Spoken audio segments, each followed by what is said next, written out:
presenta Los astronautas de la antigüedad.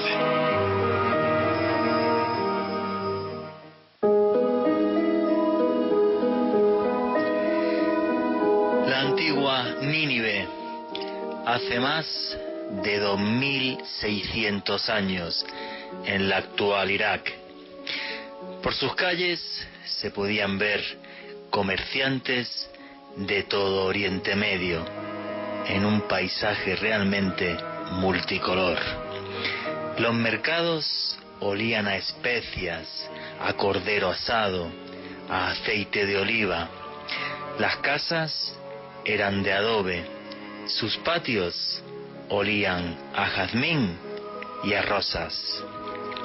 Los templos de aquella antigua ciudad eran gigantescas pirámides hechas con millones de ladrillos, los zigurat.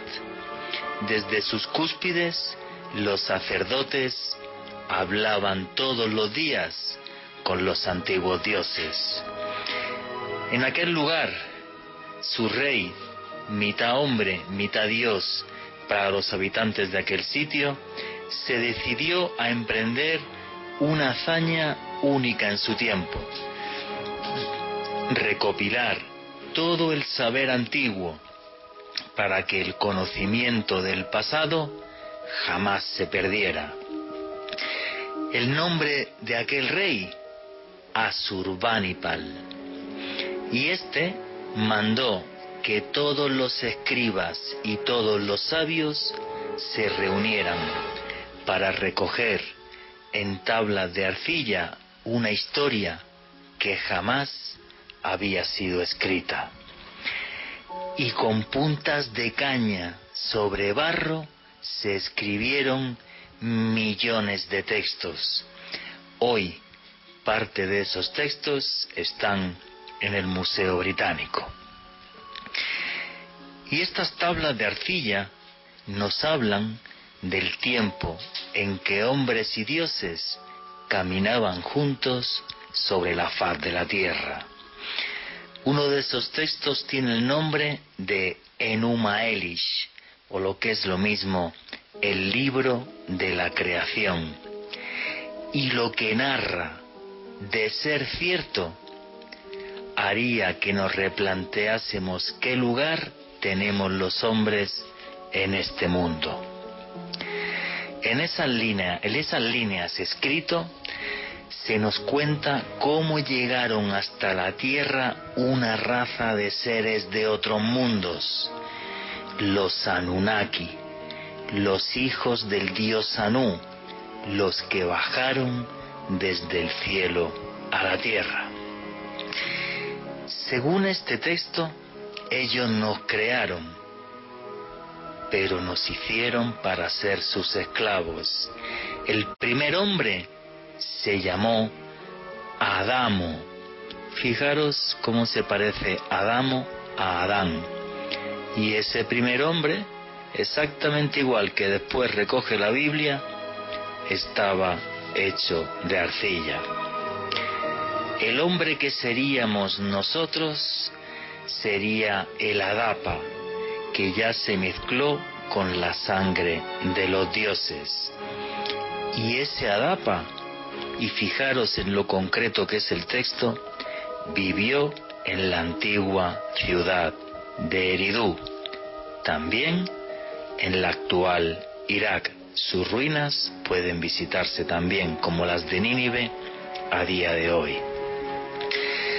Para muchos, lo que estoy contando no es más que una fábula, un relato fantástico, mítico. Pero lo increíble, lo enigmático, lo misterioso de todo esto es que la base de este texto tuvo tal fuerza en la antigüedad que se repitió sin parar en otras fábulas, leyendas e incluso en otros textos sagrados. En la Biblia el primer hombre era Adán, ya lo comentaba antes, también hecho de barro, a imagen y semejanza de Dios. Lo mismo nos cuenta, por ejemplo, el Corán o los mitos yorubas de la antigua Nigeria. Pero es que este texto no solamente nos cuenta esta historia, nos habla, por ejemplo, del momento en que los dioses se enfadan con la creación y nos mandan un diluvio, y a un elegido le mandan un arca, exactamente igual que el Antiguo Testamento nos cuenta la historia de Noé, aunque la primera vez que se escribió esto, el antiguo nombre de Noé era realmente Ziusudra. ¿Y qué opinan ustedes de todo esto que les estoy comentando? ¿Es simplemente una casualidad? Hay que decir, por ejemplo, que el mito del diluvio se repite en más de 500 culturas del mundo. Ojo con el dato. 500 culturas del mundo. ¿Es esto una casualidad? ¿O realmente dioses venidos de otros mundos cambiaron nuestra historia? Buenas noches, Colombia. Mi nombre es Juan Jesús Vallejo. Lo que queráis seguirme en redes sociales, mi Twitter es @JuanGVallejo, Juan J. E. Vallejo, en Instagram y en Facebook Juan Jesús Vallejo. Lo que os guste el periodismo de misterio, que es lo que hacemos aquí. También hay un canal de YouTube que se llama Oculto tras la sombra. Ahí tenéis un montón de vídeos sobre este tipo de cosas. La antigua Nínive, donde se escribió todo el conocimiento antiguo. Esos textos están a día de hoy en el Museo Británico, y lo que dicen esos textos, cuando mínimo, es perturbador. ¿Qué opináis vosotros de todo esto? ¿Es una casualidad? ¿O realmente hubo un tiempo en el que hombres y dioses caminaron juntos sobre la faz de la tierra, y esos dioses venidos de otros mundos modificaron nuestra historia? Pues todas vuestras preguntas y comentarios con el numeral Astronauta Caracol. Repito, el numeral de hoy es Astronauta Caracol, así en singular. Y aquí lo que hacemos es periodismo de misterio. Nosotros os ponemos los hechos encima de la mesa y vosotros decidís qué hay detrás y qué no. Los datos que os vamos a dar esta noche, yo creo que como mínimo os pueden llegar incluso a conmover. Bueno, esto en YouTube y en redes sociales es todo un boom enorme sobre el tema este de los Anunnaki y los reptilianos. Ahora después os comentaré y os explicaré qué es esto de los reptilianos, sin decir las, con perdón, idioteces que veo en redes sociales, que la reina de Inglaterra es un reptiliano y tal. No, nada de eso. Estos seres que bajaron del cielo a la tierra, estos Anunnaki, tenían forma antropomorfa, pero su rostro y sus facciones se parecía a la de un reptil.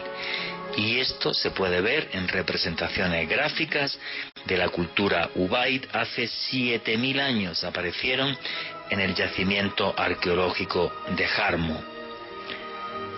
Fuimos creados por seres de otros mundos. Caminamos con antiguos dioses sobre la faz de la tierra. Esto aparece en infinidad de culturas del planeta, y de eso va el programa de hoy. Un fuerte abrazo a todos los tuiteros, al grupo de los Nostachos. Me estaba escribiendo Karen Ospina que la saludara, pues aquí te mando un saludo, visto que está en Palmira. Aquí somos una gran familia, nadie es más que nadie. Nosotros ponemos como equipo de periodistas los hechos encima de la mesa, y vosotros sois los que decidís qué hay detrás y qué no. Alejandro Bernal, buenas noches, ¿cómo estás? Buenas noches, Juan Jesús. Un saludo para usted, para nuestro invitado estelar Esteban Cruz, y para todas las personas que reportan sintonía a esta hora, entre quienes están Ofelia Peña, Gladys Ferro, la ya mencionada Karen Ospina, Ramiro B. Luna, Nos Fregamos, Iván Ojeda, Natalie Luna, Andrés, Adriano Campo, María del Alma desde Quebec, Canadá. Un abrazo muy fuerte para ella que nos escucha en el extremo norte del continente, y también para Marcos Mejía y su esposa Gabriela Valencia desde Ciudad de México, y desde luego para toda la gran familia del misterio que, como siempre, nos acompaña todos los sábados en la noche para este ejercicio de periodismo de misterio, y hoy con un tema muy apasionante como lo es el de los astronautas en la antigüedad. ¿Tú qué crees? ¿Que los dioses caminaron junto a nosotros sobre la faz de la tierra o no, Alejandro? Vamos a empezar a mojarnos y a dar nuestra opinión sin miedo, aunque vamos a poner los hechos. Tenemos 2 horas por delante. Esto da no para 2 horas, sino para 44.000, pero bueno, es un tema que retomaremos también de vez en cuando porque la información es muchísima. ¿Tú qué opinas, Alejandro? Yo creo que sí, Juan Jesús, porque es muy curioso que culturas que están muy distanciadas geográficamente, por lo general en algún punto de la historia más remota, hacen, digamos, eco de una serie de historias de seres venidos de otra parte, probablemente venidos del cielo, de un lugar totalmente desconocido, que en muchas ocasiones los civilizaron, les dieron conocimiento, les dieron una serie de herramientas que les permitió convertirse en una civilización. Así que yo sí soy un creyente en que en un pasado muy remoto nuestra especie sí tuvo algún tipo de contacto con seres de otras partes del universo. La teoría de los Ancient Alien, de los antiguos astronautas. El primer libro que se escribió sobre esto, Recuerdo del futuro, de Eric von Däniken, vendió más de 40 millones de ejemplares. No sé a cuántos idiomas está traducido, una barbaridad, pero repito, el primer libro que se escribió sobre esto impactó tanto al mundo que vendió 40 millones, más de 40 millones de ejemplares, y Eric von Däniken, además, obvio, se convirtió en millonario. Y es que esto es algo que impacta mucho porque nos hace replantear nuestra historia, incluso nuestro papel en el mundo. Esteban Cruz, buenas noches, amigo, compañero. No sé cómo presentar ya a Esteban Cruz porque es el hombre más polifacético de Colombia. Es antropólogo, es historiador, es el presentador del programa Más Allá en Red Más, es escritor. ¿Cómo tienes tiempo para todo esto, amigo? Muy buenas noches, Juan Jesús. Buenas noches, ¿cómo estás? Creo que todos en este momento tenemos más tiempo del que deberíamos. Sí, señor. Sí, pero bueno, la vida sigue y lo importante es que lo que estamos viviendo es lo que ha vivido la humanidad durante mucho tiempo, que es el cambio y la transformación. Y un poco tiene que ver todos estos mitos y esas teorías con el cambio y con la transformación. Efectivamente. Bueno, Esteban Cruz, además estamos los tres aquí esta noche. Alejandro Bernal, Esteban Cruz y un servidor. Aquí el señor Esteban Cruz, que es el director del programa Más Allá en Red Más, nos invitó a hacer un programa un día sobre reptilianos, Anunnakis. 2.600.000 visitas, el vídeo está en YouTube. 2.600.000 personas lo han visto entero. A trozos serán 5, 7 o 10 millones, una cosa absurda. Lo más chistoso del vídeo es que me encanta, es el debate que se abre debajo, que hay, no sé, miles de comentarios.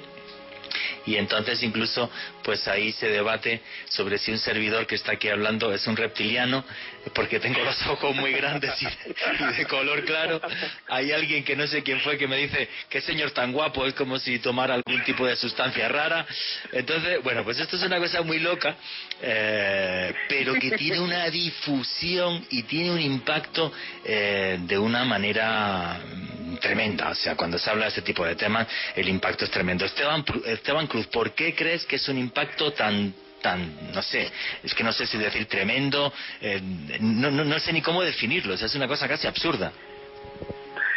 Juan, yo creo que tiene que ver muchísimo con la creación y con una pregunta fundamental que tenemos todos.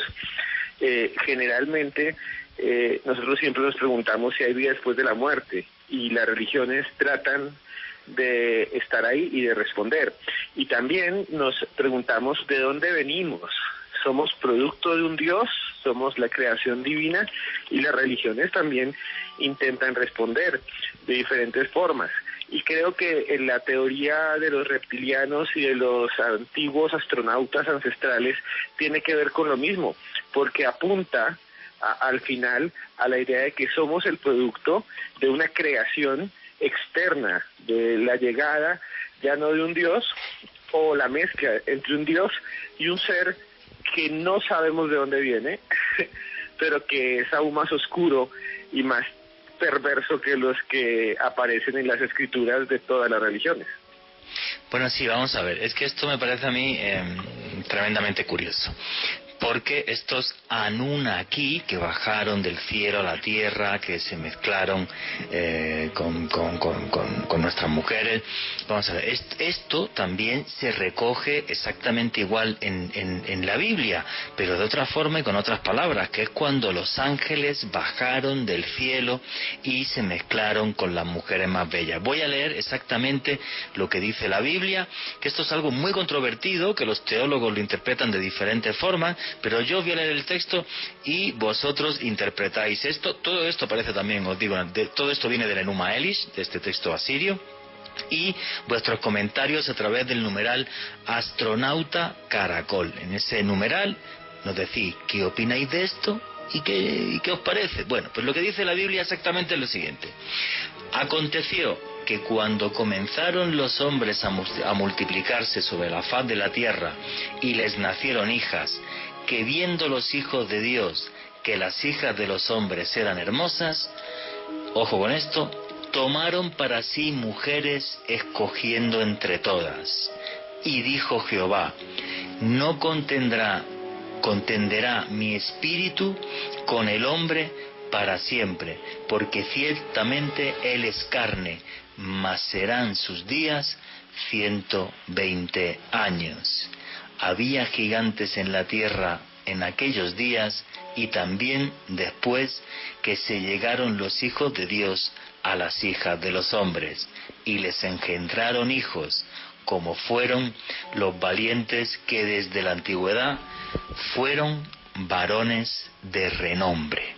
Ese es el texto bíblico que nos habla de esta misma historia, de esos ángeles, que claro, algunos teólogos dicen que esos ángeles son ángeles caídos, que serían demonios. Dentro de la mitología sumeria también aparecen esos demonios, por ejemplo los famosos Igigi, que significa los que miran, los que observan, y los representan con unos ojos enormes, que esto es otra curiosidad y otro dato a tener en cuenta, exactamente igual que los seres que describen los testigos de avistamientos ovni. Estos serían como una especie de esclavos de Anunnaki que les servían para observarnos, para ver qué hacíamos. Claro, ¿qué sucede? Que es que hay tal cantidad de coincidencias entre lo que es la ufología, la investigación del fenómeno ovni, y lo que nos cuentan estos textos antiguos, tanto la Biblia como esos textos sumerios, claro, que por eso esto impacta tanto en redes. ¿Qué opináis, Alejandro Bernal, Esteban Cruz? Pues Juan, yo creo que es bastante inquietante ese relato bíblico que usted nos leyó hace algunos minutos. He estado leyendo a lo largo de estos años pues una serie de teorías muy diversas, algunas muy alternativas, otras bastante científicas, y creo que el consenso en general es, sobre todo cuando hacen referencia a este tipo de gigantes, es si se trata de algún tipo de especie humana que hubo en algún momento de la historia, otro tipo de, no sé, de linaje extraño que se desarrolló y que se perdió con el paso del tiempo, o si en efecto estos gigantes son una metáfora, una manera que tenían de escribir estos textos bíblicos pues, a extraños seres que venían de otra parte. Bueno, sí, un día tendríamos también que hablar de los monstruos, porque estos monstruos gigantes existen en todos lados, y a día de hoy todavía, ¿no? El famoso Yeti, el Menk, por ejemplo, en Siberia, el Mapinguari, aquí sería en la selva amazónica. Esto no deja de ser curioso. Entonces, pues todo esto ya está escrito en esos textos que mandó que escribieran Asurbanipal. Esteban Cruz, ¿qué dice la antropología y la historia de esta? Bueno, ten cuidado con lo que dices, tú que eres historiador y antropólogo, a ver si no te pasa como luego hablaremos de la historia de los dogones, una tribu africana, y todo esto, porque a Marcel Griol y Diertelén, Marcel Griol, que no era cualquier cosa, era antropólogo de la Sorbona, de París, lo pusieron, pero a caer de un burro. Sí, no, lo que puedo decir de esto no es ningún sacrilegio y creo que nadie puede criticar esto que voy a decir, que es completamente cierto. Todos los grupos humanos han elaborado teorías de la creación, algunas son más sofisticadas que otras, y muchas de las teorías de la creación son teorías míticas. en donde entidades, dioses, fuerzas que son incomprensibles, cósmicas, que son inabarcables, son las que determinan la construcción de la humanidad. Esto es que no hay ningún grupo humano que no hable de eso. Ahora, lo interesante, y que tampoco es que me vayan a criticar porque es un consenso ya mundial, es que muchas de estas teorías son iguales. Sí. Son iguales. Están, sí. Muchos de los mitos de creación están en China, en la Conchinchina, en el Amazonas, y dicen cosas parecidas, que son, uno, hubo una catástrofe. El diluvio, más de 500 culturas, claro, es que es increíble. Exacto, hubo desde el Amazonas, es que yo se los escuché a los indígenas ticuna, está en la Biblia, está en la China, está en los indígenas de Australia. Los Wangina, y claro. La idea es que estuvo en algún momento el mundo habitado, había una humanidad y hubo una gran inundación que según algunas versiones es un castigo de Dios, un castigo de los dioses, o es para otros un ataque de una entidad malvada, un demonio que ataca o una criatura. El mundo se inunda y muere, y al final los sobrevivientes vuelven a reconstruirlo. Eso es Noé. Eso está en todas partes. Uno. Y dos, en muchísimas culturas los dioses son dioses civilizadores. Sí, señor. Que vienen, enseñan y se van y desaparecen muchas veces a las estrellas y prometen volver, como Jesús promete volver. Eso sí, está en todas las culturas y eso no es nada raro ni que me puedan criticar porque es una realidad. Bueno, tú que eres académico. Entonces, sí, pero eso es una realidad incuestionable. Hay incluso un libro muy conocido de Pierre Honor que se llama El enigma de los dioses blancos, y es como aquí en América, antes de la llegada de los españoles, aunque hubo otros europeos, como fue los vikingos en el siglo X después de Cristo, pero cómo aparecen estos hombres de cara muy blanca que son dioses y que además no tienen una labor cualquiera, o sea, es que llegan incluso a estructurar cómo se debe hacer un imperio, como es el caso, por ejemplo, del dios Tunupa dentro de la mitología andina, dentro de la mitología india. Lo que pasa que es que, claro, todo esto se escribe en el Anuma Elis y por eso son tan famosos los Anunnaki, por eso ese vídeo que tú dirigiste el programa tiene 2.600.000 visitas, porque, claro, vamos a ver, los datos. Vale, dentro de que esto es, vale, pues se puede considerar una fábula, pero ojo con esto, los datos. Estos seres llegaron a la Tierra hace 445.000 años y dan el dato exacto. Se representan como seres alados, como ángeles. El dios principal es Anu, está el dios Enki, que es el dios de la tierra, Enlil, el dios del viento y de las tormentas. Curiosamente, estos seres, estos Anunnaki, los que bajan del cielo a la tierra, son dolicocéfalos. ¿Qué significa esto de ser dolicocéfalo? Que tienen el cráneo alargado. ¿Qué es lo que hacían los antiguos mayas, que hicieron algunos faraones egipcios y de otras élites del mundo antiguo? Los reyes, los sumos sacerdotes, se alargaban el cráneo para parecerse a los dioses. Detalle súper curioso, la primera deformación craneana registrada en la historia, adivinar dónde sucedió. Otra vez, también en Irak, en concreto además fue un neandertal, ni siquiera un Homo sapiens, fue un neandertal hace 50.000 años. Entonces, bueno, hay incluso un genetista muy criticado por algunos trabajos, también hay que decirlo, que se llama Joy Pye, que defiende que los cromosomas 2 y 3 del ser humano están modificados genéticamente. Luego datos tan concretos como que este primer hombre como nosotros vivió en la ciudad de Eridu, el diluvio universal con Ziusudra. Oye, es que esto es una cantidad de datos brutales, que todo esto viene de los libros de un señor que se llama Zecharia Sitchin, que Zecharia Sitchin, como las tablas están incompletas, pues él luego novela un poco, también super bestseller y se hizo millonario, no tanto como Eric von Daniken, pero sí un montón, pero es que son tal cantidad de datos que uno llega a ponerle los pelos de punta. Eso es lo que más asombra, y esto es la fuerza de la historia de los Anunnaki. Luego, pues todo esto se ha deformado en internet y aparecen estas idioteces de la reina de Inglaterra es un reptiliano, que un reptiliano sería un ser metamórfico. Digo yo que si hay un reptiliano en la Tierra le gustaría ser, no sé, Sofía Vergara o algo así, o sea, para pegarse unas fiestas tremendas y tener mucha plata, no una reina de Inglaterra que tiene una vida desde el punto de vista un poco aburrida, aunque también su platica tiene el patrimonio más grande del mundo. Pero bueno, Alejandro Bernal, Esteban, dime Esteban, dale. Sí, una cosita que quería decir muy rápido. Si bien existen esos dioses civilizadores, que por ejemplo son, para los que nos están escuchando en Colombia, Bochica, el dios de los muiscas. Bueno, aquí los muiscas, claro, en Colombia, dale, cuenta eso. Claro, el dios Bochica de los muiscas siempre aparece en los textos que dejó un señor que se llamaba Fray Pedro Simón y otros cronistas españoles. Ellos apuntaban a que era un personaje que había venido y les había enseñado a cultivar, les había enseñado cómo deberían construir las casas. Incluso había desaguado la zona de la sabana de Bogotá con una vara por la zona sur donde había creado el salto de Tequendama. Después, obviamente, los geólogos llegaron en el 19 y en el siglo XX a decir que era verdad, que la sabana de Bogotá fue una gran laguna. Obviamente no se desaguó por eso, pero los muiscas tenían una gran cantidad de conocimientos. Y este dios se va y promete volver.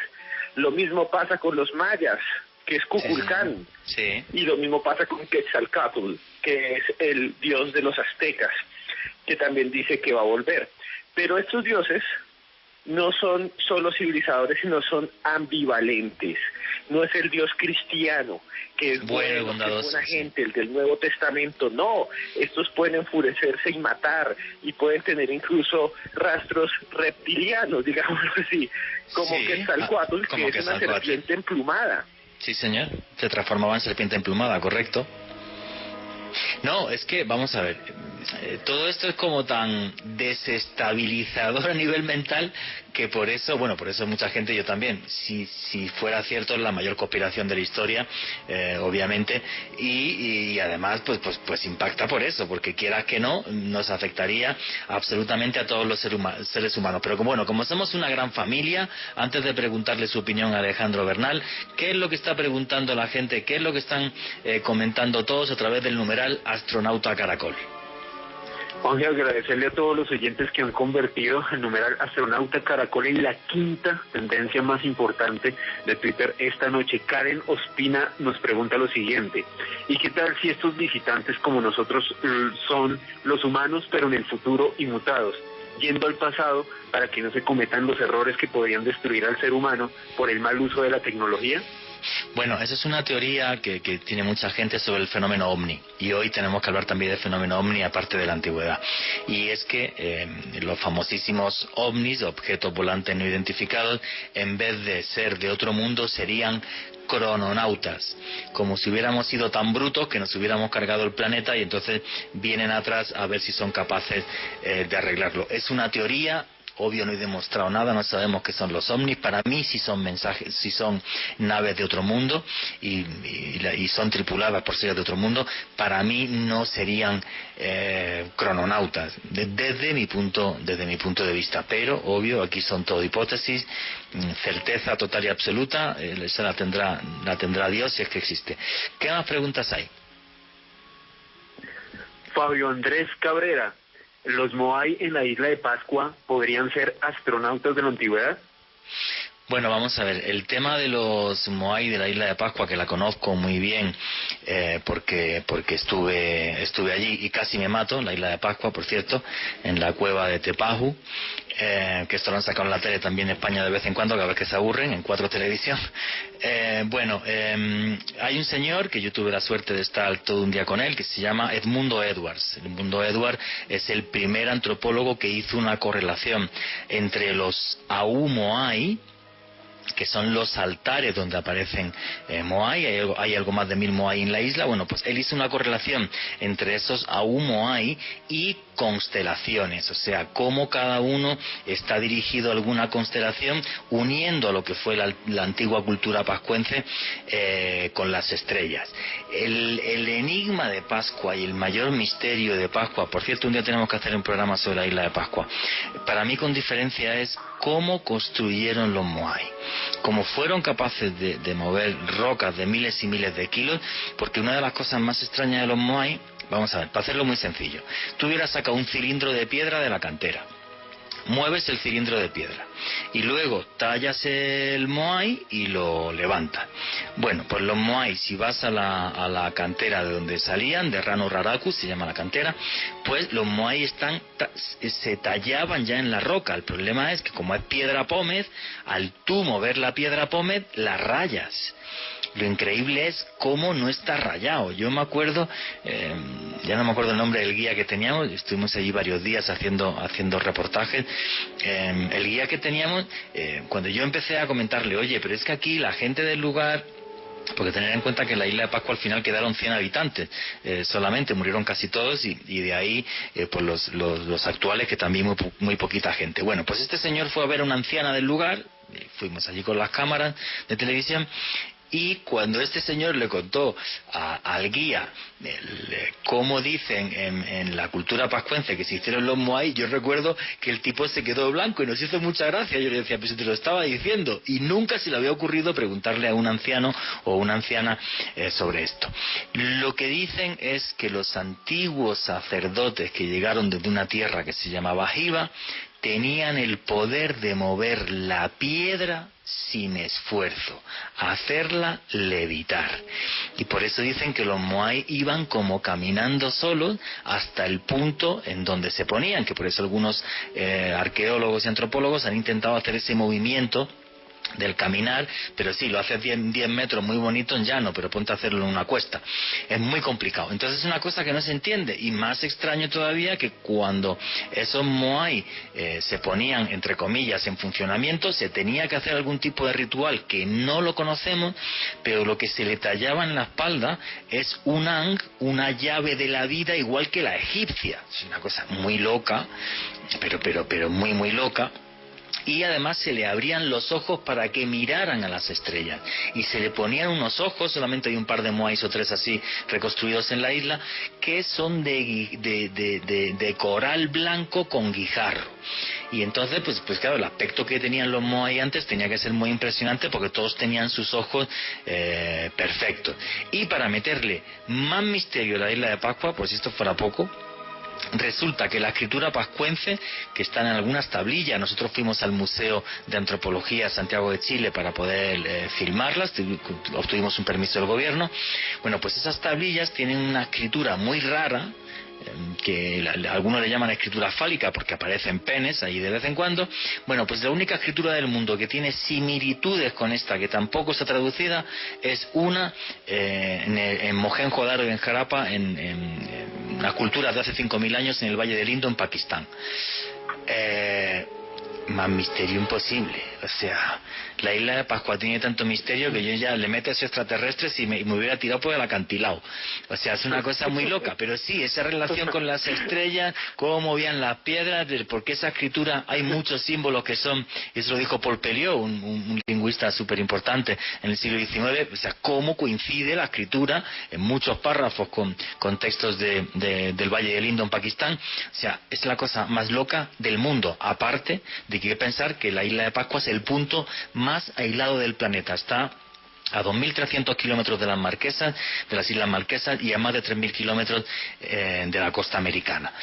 Entonces, pues claro, pues estos dioses de vez en cuando nos juegan una cosa que no hay quien comprenda. Creo que estábamos quintos del país ya en Trending Topic. ¿Hay algún comentario, alguna pregunta más, Alejandro, antes de seguir? Porque quiero seguir con el tema del dios Bochica, porque ese tema me parece fascinante, ¿no? Porque tenía un bastón con el que modificaba el paisaje y todo lo demás. ¿Qué más preguntas hay, Alejandro? Pues Juanje, precisamente Carolina López nos pregunta sobre Bochica y nos hace el siguiente interrogante. Aparte de Bochica, ¿hay otro dios civilizador en Colombia? Esa pregunta para Esteban Cruz, que es el antropólogo e historiador colombiano. Hay muchos en la mitología, hay muchísimos dioses civilizadores que vienen, enseñan y se van. Y hay unos bastante enigmáticos. Digamos que, según la leyenda de los Chibchas, rápidamente de Bochica, cuando él estuvo acá, llovió durante 3 días seguidos y 4 noches. Todo se arruinó. Las casas se fueron al suelo. Todo se llenó de agua. Es el diluvio.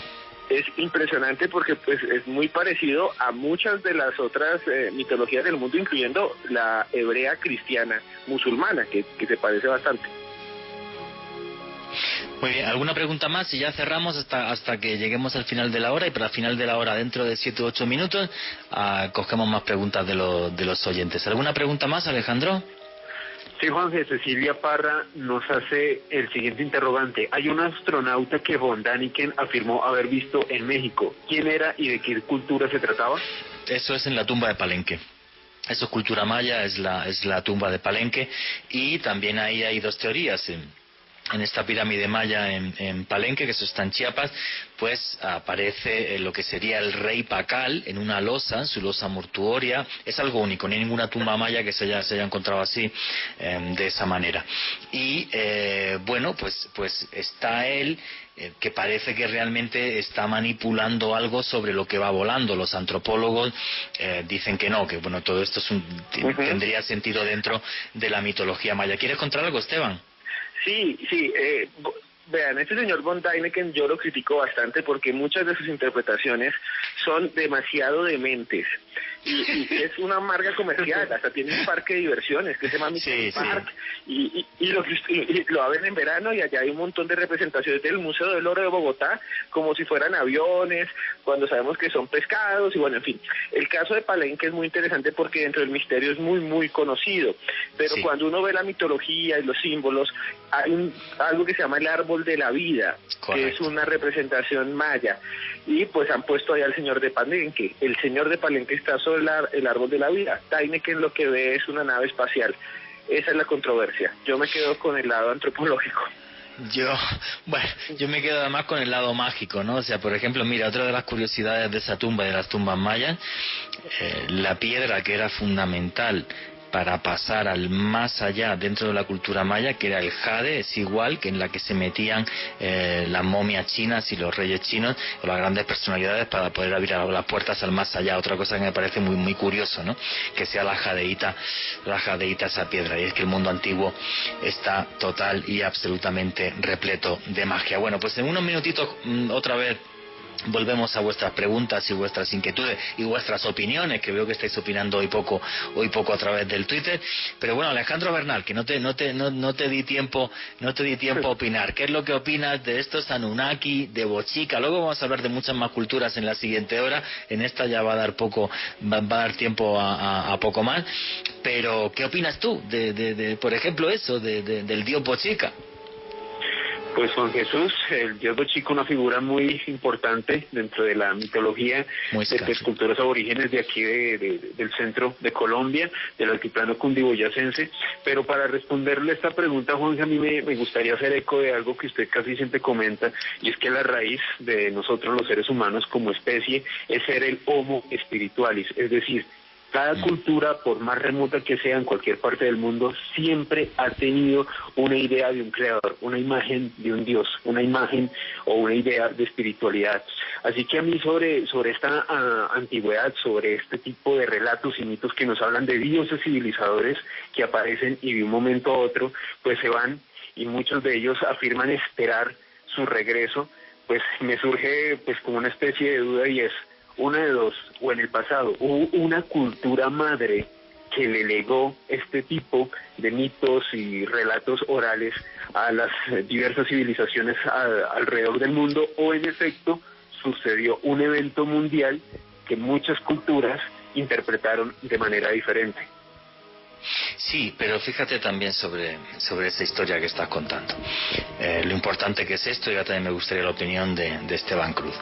Bueno, imaginaros que esos seres realmente fueron reales y bajaron a la tierra.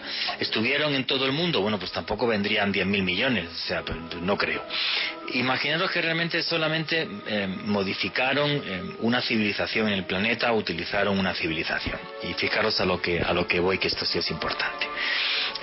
Hubo un señor que se llamó Platón, que escribió 2 libros, se llaman el Timeo y el Critias, y ahí nos habla de la Atlántida, de una tierra que se hundió, donde los hombres vivieron con los dioses. Pero él mismo, en sus obras, en el Timeo y en el Critias, lo que nos dice es que esa información viene del antiguo Egipto, de un lugar muy concreto que eran los sacerdotes de Sais, y que los sacerdotes de Sais se lo dijeron a Solón el Viejo, y él escribe lo que le cuenta Solón el Viejo que ha escuchado en Egipto. Tú te coges el avión, te vas a Egipto. Si algún egipcio me está escuchando, un fuerte abrazo. Ha sido mi casa muchos años, y un fuerte abrazo también, por cierto, para Sami, para el embajador de Egipto en Colombia, que es buen amigo. Si tú te vas a Egipto y te vas a algunos templos egipcios, vas a ver un mito, lo que decía Esteban, otra vez, un mito que se repite una y otra vez. Vas a ver una barca, y en esa barca hay un montón de dioses que están remando.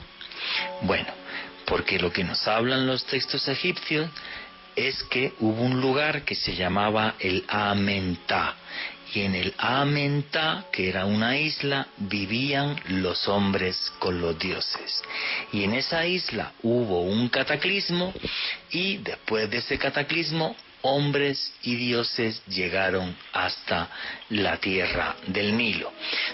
Pero vamos a meternos en algo todavía más loco que esto respecto al antiguo Egipto. Si tú te vas, hay 5 listas de reyes, y en una de ellas aparece el tiempo de antes de los faraones. ¿Quién gobernó antes del primer faraón, que es Narmer o Menes? Que ese primer reinado, esa primera dinastía, es en torno al año 3150 a.C., no sabemos la fecha exacta.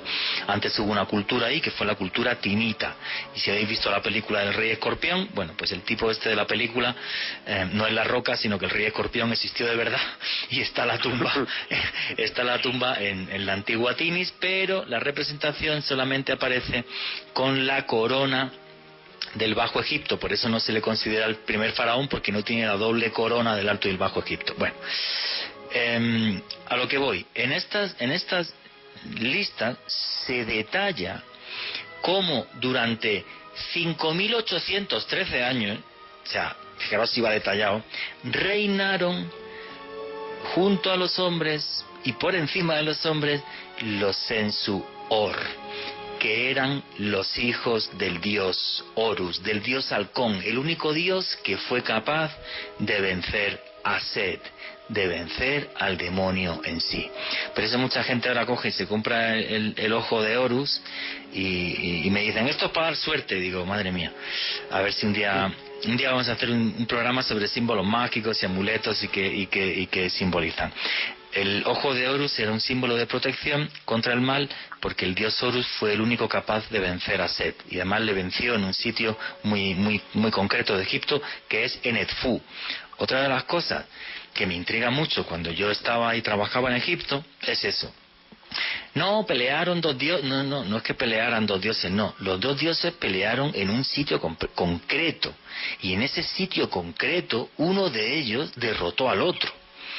Y como allí el dios Horus derrotó a Set, a el mal, pues allí se hace un templo, porque se entiende que es fundamental para adorar justo ahí al dios Horus. Y no es ni 1 kilómetro más arriba ni 1 kilómetro más abajo. Es donde fue la pelea, donde fue la batalla, que ahora hasta le han sacado una película que es esta de los dioses egipcios y tal.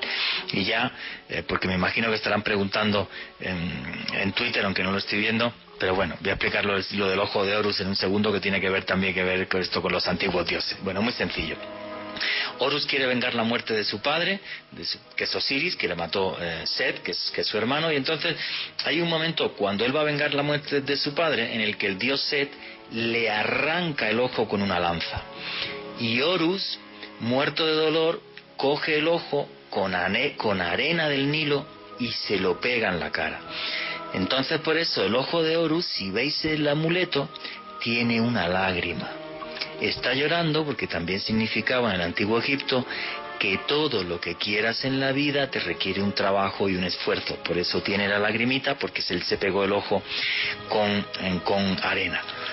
Lo que me parece maravilloso de todo esto, y ahora quiero también la opinión de Esteban Cruz, que todas estas historias de dioses antiguos, y que sí, que mucha gente lo mezcla con extraterrestres y tal, nos transportan hasta un mundo mágico que es inherente al ser humano. Cuando estaba diciendo Alejandro Bernal esto que yo he dicho alguna vez, de que el hombre más que Homo sapiens debería ser Homo spiritualis, la frase no es mía, la frase es de uno de los antropólogos que investigó en Francia las cuevas de Chauvet, cuando apareció la cueva de Chauvet, cuando aparecieron pinturas de 30.000 años, que es lo más antiguo que tenemos en referencia a iconografía, a representación del mundo. Y este señor dijo, lo que nos hizo humanos es lo mágico.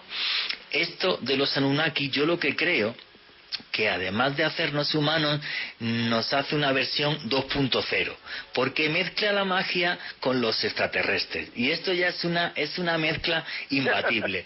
¿Qué es lo que opina el señor historiador Esteban Cruz? No, es que estoy de acuerdo contigo, Juan Jesús. Resulta que nuestro pensamiento también es pensamiento mágico y simbólico. Todos pensamos, eso nos diferencia de los animales. O sea, un caballo se muere la yegua y se va y los huesos quedan ahí. Un ser humano piensa si hay algo más allá, un reino, un país, un universo, y le hace rituales. Nosotros somos completamente diferentes y somos mágicos, nuestro pensamiento mágico está ahí. Entonces, cuando mezclamos, obviamente, nuestro origen divino, que viene por las religiones, con los alienígenas, con los extraterrestres, con los ovnis, pues nos salen cosas increíbles como las teorías de los Anunnaki. Es lo que a mí me parece interesante. Ah, sí, y bueno, ya os digo, o sea, meteros a ver el vídeo en YouTube, 2.600.000 visitas, y veréis hasta el debate que se abre sobre si yo soy extraterrestre o no, reptiliano, por el tema de los ojos y estar calvo. Bueno, pues qué vamos a hacer si soy así, pero es súper chistoso, ¿no? Y cómo a la gente esto le impacta, y cómo de repente esto se hace viral, y yo no sé cuántas miles de personas me han escrito por el Facebook preguntándome, bueno, cosas que si os lo digo no lo creeríais. Alejandro Bernal, ¿qué opinas tú, amigo? Pues Juan Jesús, definitivamente pues es bastante inquietante pues toda esta visión que se ha presentado a lo largo del mundo de estos extraños seres, de estos seres civilizadores, eso que usted nos comentaba hace algunos minutos de Horus, de Egipto. Yo creo que hasta cierto punto, si bien hay gran parte de historia y historiadores que nos comentan que la gran base de nuestra civilización como tal a nivel cultural es Grecia, yo me atrevería a decir que obviamente el legado de Egipto ha sido pues un eco que ha transcurrido a lo largo de los tiempos y que nos influencia muchísimo hasta el día de hoy. Toda esta cosmogonía, toda esta clase de deidades, de tradición oral que hemos legado hasta nuestros días, pues sin lugar a dudas, Juan, que nos demuestra que el sentido trascendental que está en nuestra especie es algo que siempre ha estado con nosotros desde que el hombre es hombre. Y los antiguos egipcios, además, te digo una cosa, lo plasmaron como nadie, y no solamente por el desarrollo tecnológico, porque estar en la Gran Pirámide o tener la suerte que he tenido yo de quedarme a dormir dentro del sarcófago del faraón en Keops, os aseguro que es una experiencia muy especial, y luego me dirán que es subjetivo, y si es verdad, es subjetiva, yo no voy a decir que no, estar allí tumbado echando una siesta, pero realmente es algo muy especial, también os lo comento. Yo sí he tenido esa suerte, hoy día ya yo creo que es imposible. Antes de que pases a hacer unas preguntas ya para cerrar esta hora, sí quiero decir que la siguiente hora vamos a dar ejemplos muy concretos de cosas que yo pienso que os van a hacer replantearos aquí también en la mente en varias cosas, ¿no? O sea, vamos a hablar de tribus concretas y de hechos concretos, como en los Dogones en Mali. Vamos a hablar, por ejemplo, también de la selva del Amazonas, de los Kayapos. Vamos a hablar de los Hopis y cómo en esas mitologías se habla de la llegada de estos dioses de una forma muy real. Que esto es lo tremendamente inquietante. Y como siempre hacemos periodismo de misterio, nosotros os ponemos los hechos encima de la mesa y vosotros decidís qué hay detrás y qué no. También, obvio, nosotros tres pues opinamos como seres humanos, como periodistas y como escritores. Alejandro Bernal, da tiempo para una o dos preguntitas, no más. Ok, Juanje, aquí Edwin Salguero nos pregunta, ¿qué opinan de las estatuillas de astronautas alienígenas encontradas en Colombia? Yo creo que se refiere a la historia de Nesken que sacó Roberto Tobar Gaitán. Me imagino que debe ser eso, porque él le mandaron fotografiar una figura que realmente parecen como astronautas, pero bueno, también las hay en Ecuador, algunas muy muy impresionantes, y las del Tassili en Argelia, que luego si queréis os hablo del Tassili, porque he tenido la suerte de estar allí en aquellas montañas, caminándolas una semana cuando estábamos Al Qaeda y yo. Fue una experiencia maravillosa. Luego si queréis os damos más datos de eso, pero ese tipo de astronautas aparecen en muchas culturas. Para mí lo más impresionante es Argelia, es Tassili. ¿Qué preguntan más hay, Alejandro? Pablo Reina, ¿hay algún registro de alguna civilización que pudo influenciar a los egipcios con sus creencias? No, lo que está muy claro es que los egipcios tienen el mito del Amenta, la tierra de los antepasados, y que todo vino de esa tierra donde hombres y dioses vivieron juntos, y luego cuando llegan a Egipto, allí sí gobiernan sobre los hombres, los hijos de Horus, los Sensuor, que además vuelan, tienen como superpoderes, una especie de Superman, ¿no? Entonces por eso mucha gente piensa pues que eran seres de otro mundo. ¿Qué más preguntas hay? Javier Torres, ¿cuál es el dios civilizador más importante de Latinoamérica? Para mí Tunupa, porque además el geoglifo más grande del mundo, que es el ser de Atacama, que representa al dios Tunupa, pues fijaros, desde el Imperio Inca hasta el desierto de Atacama en Chile, yo tuve la suerte de estar allí filmándolo, es algo espectacular, porque Tunupa dice, es que aquí se va a construir Cuzco, o sea, aquí se va a construir esta ciudad, aquí se va a construir Cajamarca, aquí se va a construir tal, es una cosa muy loca, o sea, que el tío, o sea, este era allá, pero iba con plano y escuadra y cartabón, haciendo lo que sería el imperio. Eso es una cosa que me parece muy loca. Esteban Cruz, ¿tú conoces alguno así también que sea inquietante? Tienes 30 segundos para contarlo. Muy rápido, para mí. Un minuto, tienes un minuto. Lo que hoy conocemos como el Colorado, como Nuevo México, México y Centroamérica, Quetzalcóatl o el mismo Cuculcán, sí, que es la serpiente emplumada y que es muy parecido al dios Tunupa. Bueno, y que la suerte, por ejemplo, estar en Chichén Itzá un día del equinoccio de la primavera, un 21 de marzo, y ver cómo se hizo la pirámide, que realmente la pirámide del castillo de Cuculcán es como un gran reloj astronómico, y ver cómo se forma la serpiente de luz que va bajando por la escalera, es una de las experiencias más hermosas que he tenido en la vida, y todos los años se juntan allí en torno a 50, 60 mil personas. Alejandro Bernal, la última pregunta. Un convencido de por qué en cada continente hay esa similitud de los reptiles. ¿Será que fuimos creados por este tipo de seres? Bueno, ese es un tema bastante inquietante en el sentido de, como decía antes Esteban Cruz, o sea, que Quetzalcóatl es una serpiente, el mal está representado por una serpiente en la Biblia, es el demonio cuando estamos allí en el jardín del Edén, y aparece en un montón de mitologías la serpiente como algo tremendamente negativo. Entonces, claro, también la serpiente con su mordedura nos puede matar, pero eso es inquietante. Sí, desde mi punto de vista sí es inquietante y mucho, pero ya haremos un día un programa sobre reptilianos. Bueno, faltan 20 segundos para que lleguemos a las 9, así que vuestras preguntas y comentarios a través del numeral Astronauta Caracol. Muchas gracias a todos, ya somos cuartos del país en Trending Topic y ya mismo regresan los especiales de misterio aquí en Caracol Radio.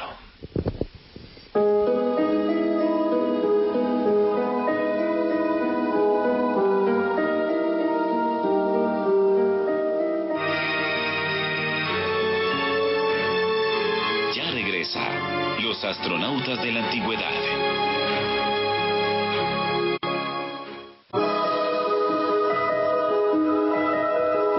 Continuamos con los astronautas de la antigüedad.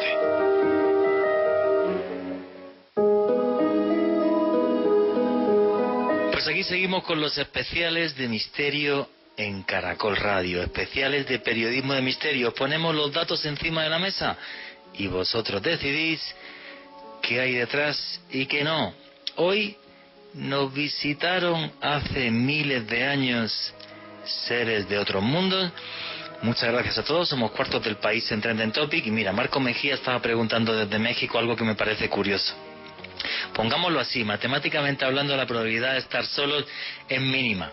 Yo creo que la fuerza de este tema, de los Ancient Alien, y por eso arrasa en televisión y todo esto, es eso, mezcla el fenómeno ovni con enigmas muy reales del mundo antiguo, y esto hace que sea pues un tema prácticamente imbatible. Arrancamos con los Anunnaki, los hijos del dios Anu, según los antiguos textos sumerios, los que bajaron del cielo hasta la tierra, y cómo diferentes culturas del mundo repiten cosas que nacen en la antigua Sumeria, deformarse el cráneo para ser similares a los antiguos dioses, como hacían también, por ejemplo, los mayas o los egipcios. Y antes de meternos en materia, lo prometido es deuda. Alejandro Bernal, ¿hay alguna pregunta, algún comentario de los tuiteros a través del numeral Astronauta Caracol? Él nos pregunta, Juanfe, pero ¿por qué solo en la antigüedad y no en estos tiempos estos relatos de astronautas? Pues esa pregunta me parece buenísima, porque yo que investigo el fenómeno ovni, llevo siguiéndolo pues, prácticamente toda mi vida, lo que veo es que esas luces no paran de aparecerse, que además creo que hay un antes y un después desde los vídeos que se filtraron del Pentágono. Pues hoy tuve la suerte de estar charlando, gracias a Esteban Cruz, también con Luis Elizondo, que es la persona que lo filtró por parte del Pentágono. Y para mí el fenómeno ovni es muy real, está ahí, interactúa con nosotros, pero se bajan de una nave a hablarnos y a intentar civilizarnos, algo así, no. Y es más, dentro del fenómeno ovni, todo lo que tiene que ver, por ejemplo, con los famosos contactados, que yo conozco alguno, por ejemplo, que sí me impactó, pero no, o sea, vienen en son de paz, quieren cambiar el mundo, yo no he visto nada. Yo tengo muy claro que eso está ahí, pero ¿qué quiere de nosotros? No tengo ni idea. Vuestras opiniones del fenómeno ovni también a través del numeral Astronauta Caracol. ¿Qué más preguntas hay, Alejandro? Andrés Rodríguez, ¿los dioses civilizadores estarán satisfechos con lo que están viendo? ¿O fueron algunos hombres los que han distorsionado lo aprendido? No, es que yo lo que creo, yo sí creo, y esto es una opinión personal, que hace miles de años hay algunas culturas, ahora vamos a hablar por ejemplo de los dogones, o tú vas a hablarnos también por ejemplo de los Hopi. Yo creo que esos contactos sí existieron, pero esto de que son buenos y bondadosos y no, pues por eso tiene tanta fuerza todo esto de los reptilianos, porque realmente lo que los ponen es al revés, de que son malísimos. Por cierto, gracias al señor Mr. X, que ha hecho un montaje en el que me compara con un reptiliano y como soy tan calvo, pues está muy chistoso. Os recomiendo que lo veáis a través del numeral Astronauta Caracol, porque es que ya mismo me estoy muriendo de la risa. ¿Qué más comentarios hay? Una pregunta más y nos metemos en materia, porque si no, no nos va a dar tiempo con todo el material que tenemos. Pablo Rojas, ¿cuál es la historia más extraña de dioses civilizadores que ustedes conozcan? ¿Cuál es la qué? ¿Puedes repetir? ¿Cuál es la historia más extraña de dioses civilizadores que ustedes conozcan? Los dogones, pero lo vamos a contar ahora. ¿Esteban Cruz quiere comentar algo? Sí, no, para como cerrar esa parte histórica, creo para mí es que la creencia en los dioses civilizadores fue la que permitió que grandes imperios en parte cayeran. Muchos de los conquistadores españoles cuando llegaron fueron confundidos. Entonces, muchas culturas dijeron, volvió Quetzalcóatl, déjenlo entrar. Sí, señor. Y así conquistaron y sometieron más rápido a imperios que tenían cientos de guerreros entrenados para defenderse. No, efectivamente, o sea, y es más, o sea, por ejemplo, Atahualpa dejó que Pizarro subiera hasta Cajamarca, aunque bueno, fue también por un tema bélico porque estaba en guerra civil. Lo contamos hace unas semanas en el programa sobre tesoros por descubrir, pero efectivamente los españoles se aprovecharon de que muchas tribus indígenas pensaban que eran semidioses. Yo en cambio no he podido aprovechar la polémica esta de si soy un reptiliano o no para nada, pero bueno, a lo mejor los que quieran mi libro Conspiración, que hablo de reptilianos, por cierto se los recomiendo, lo pueden conseguir ya en todas las librerías del país, y hay un capítulo solo sobre esta historia con datos veraces, como siempre. Nosotros no contamos estupideces. Así que bueno, vamos a continuar. Vamos a ir ahora a dar un paseo por diferentes tribus del planeta. Y yo creo que para empezar vamos a quedarnos aquí muy cerquita, en la selva del Amazonas. Alejandro Bernal, ¿qué historia tienen los Kayapós que ha hecho que haya hasta una ceremonia que yo creo que es una de las más fotografiadas del Amazonas y se ha hecho famosa a nivel mundial? Los Kayapós en Brasil, aquí, nuestro vecino. Pues Juan Jesús, estamos hablando específicamente de un pueblo indígena que habita en las tierras planas del Mato Grosso y Pará, en el sur de la Amazonía, en Brasil. Y como tal, pues la antropología define que estos Kayapó tienen como actividad principal la agricultura, que es practicada pues por los hombres, las mujeres y los niños de esta cultura indígena. Hay algo muy curioso sobre ellos, y es que dentro de sus creencias existe un mundo celeste o un mundo celestial de donde proviene aparentemente nuestra especie, la humanidad. De acuerdo a la mitología de los Kayapós, los primeros humanos que vinieron a la tierra bajaron directamente desde el cielo, desde una larga cuerda, como si fueran hormigas desde un tronco de un árbol en la selva. Y básicamente este relato nos habla que un hombre de estos del cielo, un hombre celestial, vio a un armadillo y lo persiguió hasta que entró a través de un agujero, y otros seres que venían con él desde el cielo utilizaron este agujero para entrar en este mundo y decidirse a descender en él y poblarlo. Eso es gran parte pues de las creencias primarias de este pueblo. O sea, que ellos piensan que esos dioses, aunque lo mitifican a través del armadillo y tal, llegaron hasta la tierra.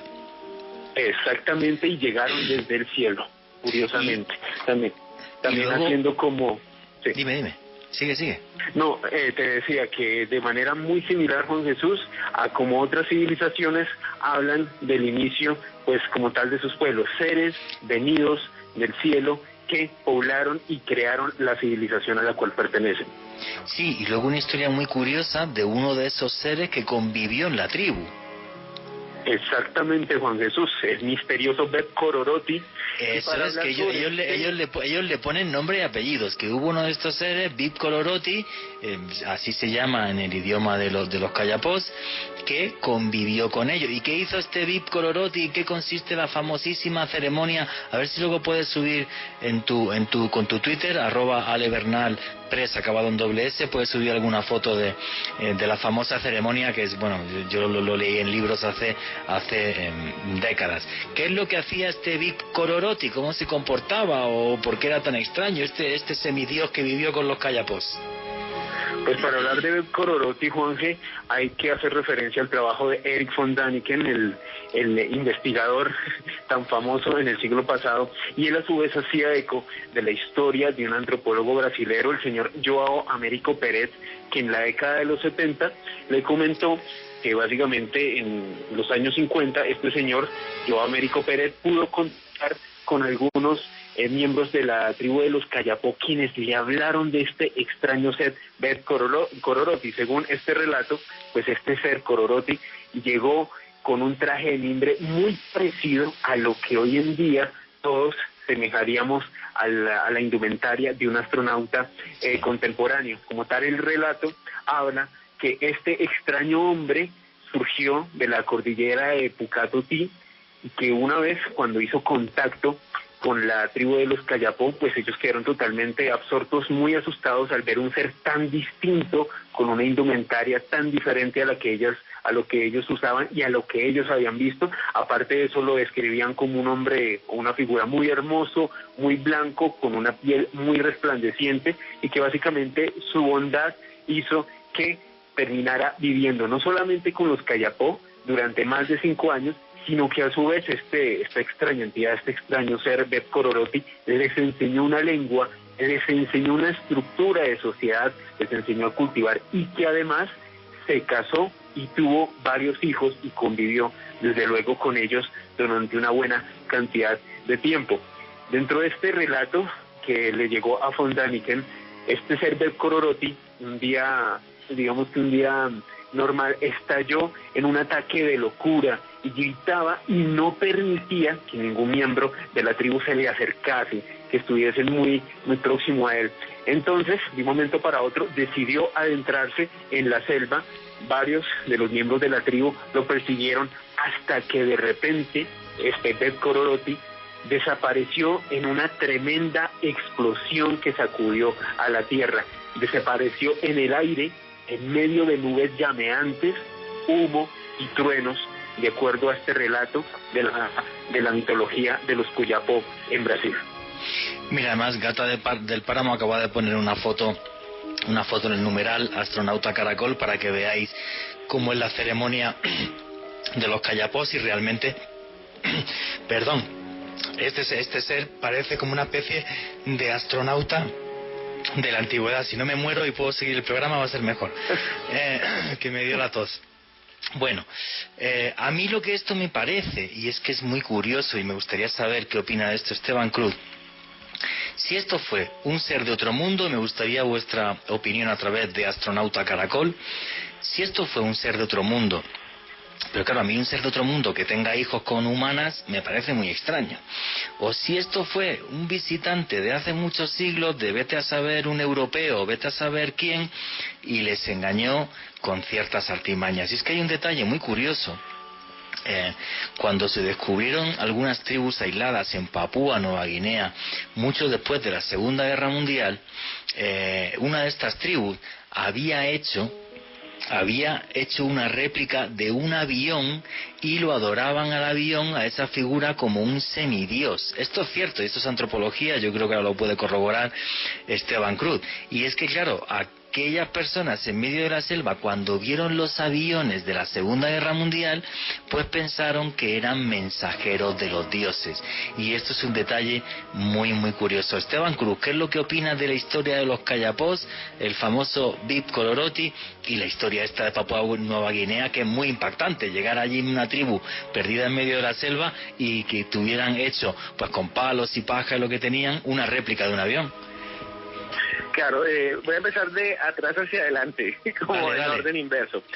Sobre el avión en Papúa, es cierto, ellos vieron, se cree que iban a pasar los aviones de guerra que estaban encima de ellos y no lo comprendían. O sea, yo creo que ver un avión de guerra de estos para estos grupos aislados, que no son aislados porque lleven de 20, 30, sino todo el tiempo, toda la vida, es como si nosotros viéramos algo que no podemos explicar. Entonces alguien lo puede reproducir, lo puede adorar o lo puede interpretar de otra manera. Asimismo, hay un montón de casos muy interesantes en el mundo, de comunidades que todavía hoy en día están aisladas.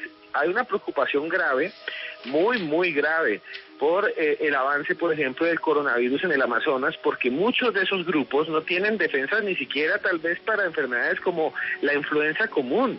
Sí. Y estos grupos llevan desde hace mucho tiempo o en aislamiento voluntario o en aislamiento total. Estamos hablando de gente que desde la colonia, desde antes de la colonia, no ha tenido contacto con otros grupos humanos. Yendo hacia atrás. Ahora sí, sobre este grupo, el vestido es increíble. Para nosotros puede parecer un traje de astronauta en las ceremonias, pero hay otros grupos que hacen cosas parecidas.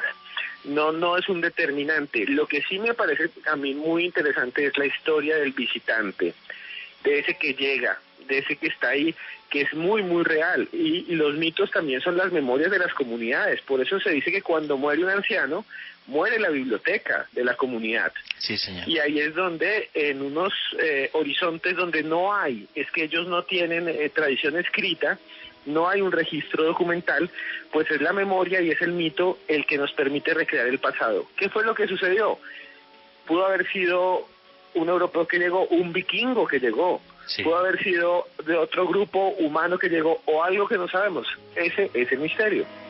Ah, sí, efectivamente, es una cosa que nunca se resolverá, y además eso, se nos queda el mito con la realidad. De todas formas, fíjate, ¿no? Y me da mucha pena, y tú lo sabes muy bien, Esteban Cruz, por ejemplo, ir a investigar este tipo de temas de misterio a la selva amazónica colombiana.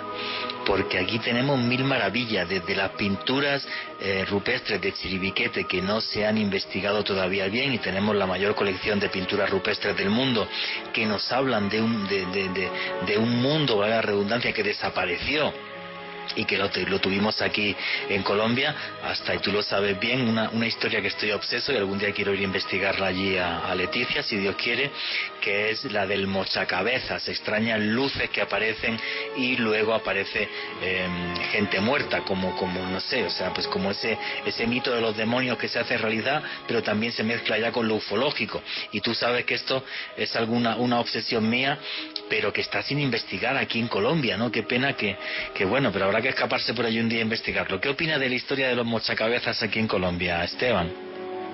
Porque esta sí es fuerte. Esa sí es fuerte. Increíble. La ha trabajado desde la antropología una muy buena profesional, Salima Kure. Sí. Hizo su tesis de maestría en ese fenómeno. Para los oyentes se los voy a narrar brevemente, muy corto. Se dice que cuando alguien está lejos del pueblo, porque está pescando, porque está rumbo a la cacería, porque está por allí, aparece de repente, de la nada, una especie de luz que es como una estrella, y que esa estrella se mueve. Esto podría ser un ovni de una vez, una estrella que se mueve errante y errática. Ellos cuando ven eso dicen, es algo que es el mochacabezas, y se devuelven, pero mucha gente no cree y sigue adelante. La estrella se acerca, puede aparecer y aparecer por la espalda, y lo que empiezan a ver, según sus narraciones, es un aparato que flota, que brilla, y que en el medio lleva un ser humanoide, muchas veces rubio, y que cuando se les acerca los deja paralizados, les lanza una especie de rayo, de haz de luz. Imagínense lo específico que son las historias, es que es increíble, que paraliza a la gente, e inmediatamente esta criatura a veces lanza una especie de látigo de metal o de luz y les arranca la cabeza y le roba los órganos y deja el cuerpo botado. Eso es lo que muchos han visto, los niños lo han dibujado, se han hecho tesis sobre esto, y es el famoso mochacabezas, y por eso le llaman así, mochacabezas del Amazonas. Bueno, yo he visto los dibujos, son impresionantes. Pero claro, aquí hay además un tema, y un día podríamos hacer un programa sobre esto, un tema que me fascina, y es que esto no es algo que solamente haya sucedido en el Amazonas colombiano, sino que en la isla de Colares, en Brasil, hubo una época hace décadas donde aparecieron toda una serie de luces. La isla de Colares entró en pánico y hasta tuvo que ir el ejército brasileño a la cabeza del coronel Holanda Lima para investigar lo que estaba sucediendo ahí. Aquello se llamó Operación Prato.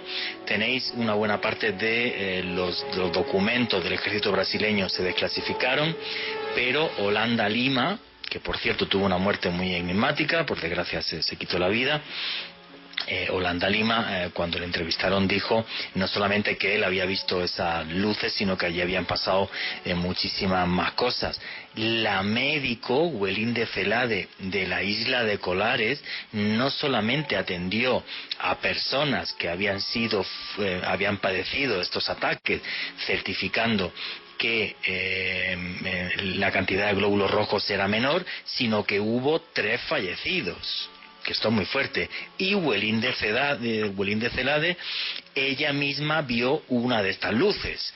O sea, es que, claro, esto es un tema para investigarse. Yo creo que el único libro que recopila todo este tipo de casos es de un buen amigo mío, periodista brasileño, Pablo Villarrubia, y se llama Las luces de la muerte. Pero es que es una cosa muy loca. O sea, están documentos oficiales del gobierno brasileño, están testigos, está la médico, está el coronel que llevó toda la operación del ejército brasileño, y aquella historia se quedó envuelta en un misterio tremendo. Y lo que nadie ha investigado bien desde ese punto de vista, digamos, ufológico, sí desde el punto de vista antropológico, Salima Kure, es, bueno, pues qué es lo que sucedió aquí en el Amazonas colombiano, que algún día, si Dios quiere, y hago aquí la promesa, iré a conocer Leticia, que me apetece mucho. No conozco Leticia, e intentaré investigar también toda Sí, Esteban, dale. Sí, si te parece, voy a contarles rápidamente algo que también me parece sorprendente de la Amazonía. Cuando yo he ido allá, siempre me han contado esta historia, sobre todo en la parte sur, que es la boliviana, la paraguaya, la de Río Grande del Sur, en Brasil, en toda esta zona. Se narra algo que también para nosotros podría ser, desde el misterio, algo ovni, y es el famoso mito de la Emboitatá, que significa en guaraní víbora de fuego, y tiene que ver con este programa, porque para las culturas que viven en el Amazonas, hace muchos años, escuchen bien esto, que tiene que ver mucho con todo lo que estábamos hablando, hubo una gran inundación. Nadie sabe por qué todo se inundó, se llenó de agua, y las dantas, y los paujiles, y los chigüiros, y todos los animales de la selva, incluso los jaguares, la mayoría murieron. Otros sobrevivieron, pero la mayoría murieron. Y una serpiente que bajó del cielo empezó a comerse los ojos de los animales. Esto está en internet, pueden ver fotos de las ilustraciones y todo, es más, tuiteenlas. Y empezó a comerse esos ojos y se empezó a volver transparente, y los ojos empezaron a estar dentro de ella como luceros, como astros candentes y vibrantes, como linternas, y la serpiente se fue elevando, y desde entonces vuela sobre la selva. Vuela con el poder, dicen los indígenas guaraníes, del sol, y brilla como 2 estrellas, y por la noche la ven.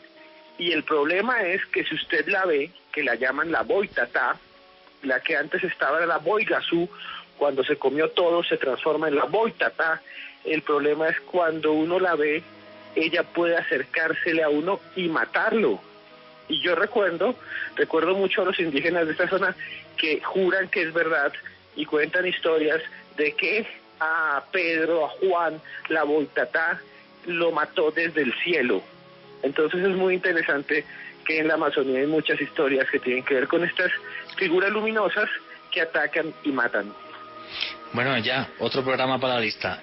Misterios de la Amazonía, que eso es buenísimo, las ciudades perdidas del Amazonas, que además es un tema que me encanta. Sí, es que vamos a ver, o sea, este tipo de seres en la selva del Amazonas relacionados con luces, la historia de la isla de Colares, la historia de aquí del Amazonas colombiano, pues para mí tiene un misterio tremendo porque no se ha investigado bien, o sea, y además está mezclado el mito con la realidad, o sea, la operación Prato del gobierno brasileño, eso fue una realidad, y ya os digo, podéis ver los documentos desclasificados en internet. Entonces, bueno, pues vuestras opiniones y comentarios a través del numeral Astronauta Caracol.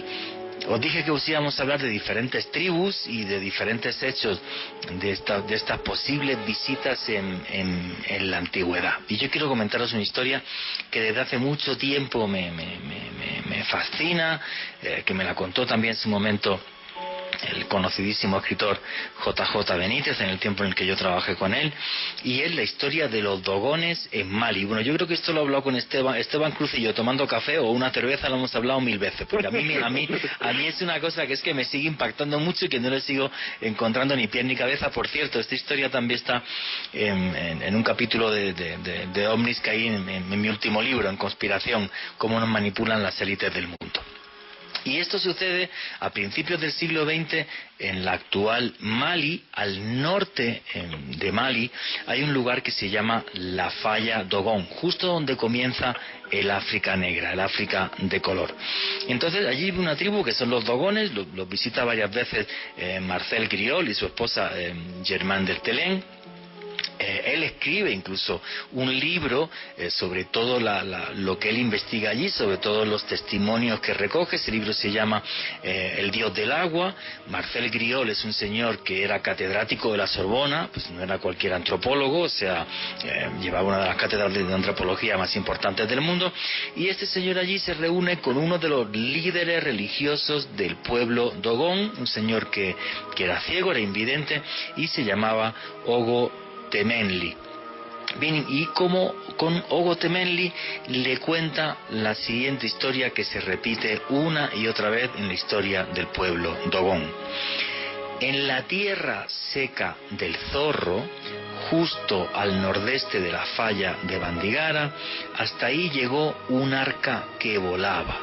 Y ese arca, ese barco que volaba, llevaba dentro unos seres que ellos llamaron gnomos. Y estos gnomos estaban buena parte del día metidos en el agua, y les contaron a los dogones que ellos venían desde una estrella que es Sirio. En Dogón, esa estrella Sirio se le llama Digitaria, y que esta estrella de Digitaria tenía otra estrella muy pequeñita al lado que ellos llaman Potolo. Potolo significa literal semilla pequeña, y que esta semilla pequeña daba cada 50 años la vuelta a Digitaria. Y además, fijaros qué detalle más curioso, porque esto ya es que es muy rebuscado, que esa Potolo, semilla pequeña, estaba hecha de una cosa, de un material muy brillante que ellos llaman sagala. Y un puñado de sagala pesaba más que toda la arena de Mali. Esto lo recoge Marcel Griol y se va a investigar a París, regresa a París y se da cuenta que efectivamente, que hay una estrella que se llama Sirio B, que es una enana blanca con una densidad absurda, de forma que realmente un puñado de una enana blanca de sagala, como decían los dogones, bueno, pues no es que solamente pesara más que la arena de Mali, sino que además si cogiéramos una pelota del tamaño de una pelota de tenis, un trozo de enana blanca, la dejáramos caer sobre la Tierra, atravesaría la Tierra. Estamos hablando de una densidad muy enorme. Bueno, pues esto se había descubierto en 1862 y, para ser exacto, a nivel astronómico, Sirio B le da la vuelta a Sirio A cada 50,04 años. Y entonces los dogones cada 50 años hacen una fiesta en la que se ponen unas máscaras para representar a estos semidioses, a los gnomos. Y esa fiesta se llama la fiesta Sigi. Y en esa fiesta Sigi toman cerveza, una cerveza que se hace de mijo.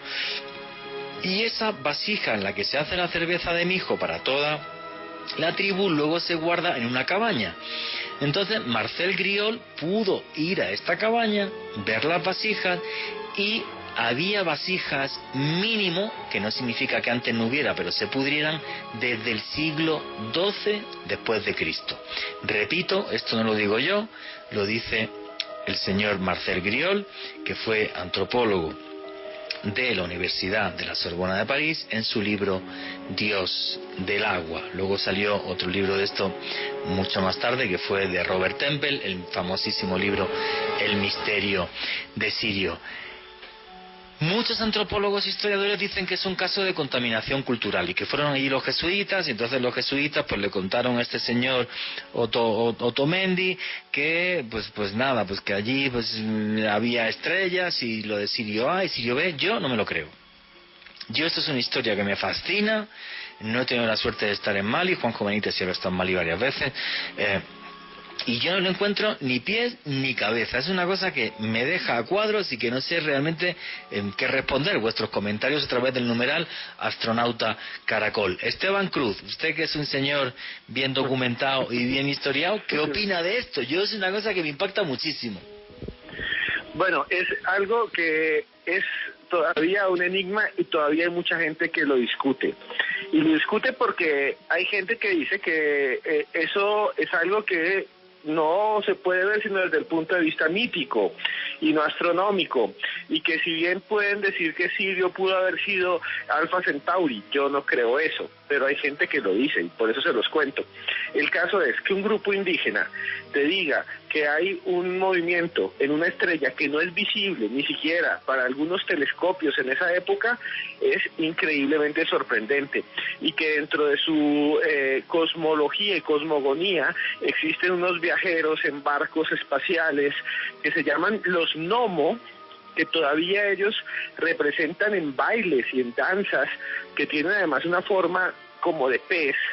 Como se ha hecho, pues aún es más extraño y más raro. Yo lo que puedo decir es que es como todo lo que hemos dicho, un mito de creación, un mito de civilización, un mito de los mismos que tenemos en estos lugares como en América, en África o en Oceanía. La diferencia aquí es que ellos dicen que hay una estrella que está allá arriba, que rota y que no pueden ver, pero que efectivamente después descubre la ciencia que sí existe. Claro, es que es una cosa, pero súper loca. Alejandro Bernal, tu opinión y luego vamos a oír comentarios y preguntas de los tuiteros a través del numeral Astronauta Caracol. Muchas gracias a todos, ya somos terceros del país en Trending Topic. Tu opinión primero, antes de la pregunta. ¿Cuál es yo esta es la historia que más me fascina de todo esto de los Ancient Aliens, y me encantaría ir a Mali, por cierto. Por desgracia el norte se puso muy complicado con el problema de las aguas, de la región que se quiso independizar, pero me encantaría ir a Mali algún día a investigar esto. ¿Qué opinas tú, Alejandro? Pues Juan Jesús, este va a Mali, lo acompaño a investigar a los dogones porque realmente esta historia también me ha apasionado muchísimo.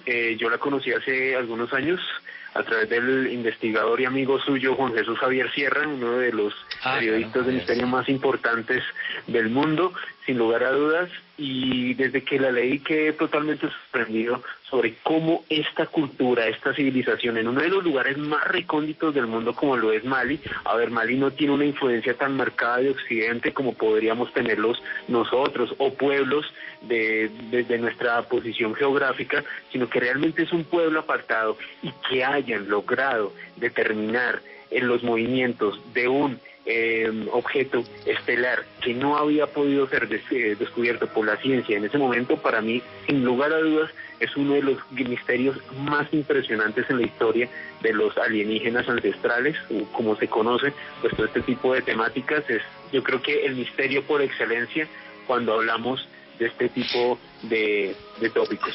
Bueno, sí, y además la fuente, o sea, porque efectivamente luego Robert Temple publicó el libro El misterio de Sirio, pero es que la fuente, El dios del agua, es un libro de un señor que era catedrático bueno, tenía la cátedra de antropología de la Universidad de la Sorbona en París, o sea, bueno, que por cierto, y esto es lo que pasa en la vida, por desgracia es así, como Marcel Griol fue un tipo valiente y dijo, mire usted, a mí me han contado esto y lo pongo en este libro, todo lo que me ha sucedido, luego lo criticaron y lo siguen criticando hasta el día de hoy otros antropólogos, que es una cosa también que me parece bastante penosa. Él simplemente reflejó en un libro lo que le contaron a riesgo de poner, entre comillas, en duda su reputación científica, pues porque lo vivió, lo recopiló y esa fue su investigación. Y desde mi punto de vista fue un valiente, y ole por este señor,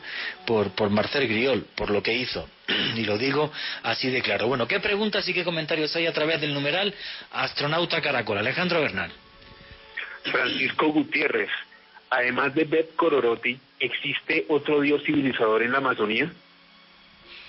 Además de Bib Cororoti, otro dios así civilizador. Esteban Cruz, ¿tú tienes conocimiento de alguno? Cantidades, casi cada...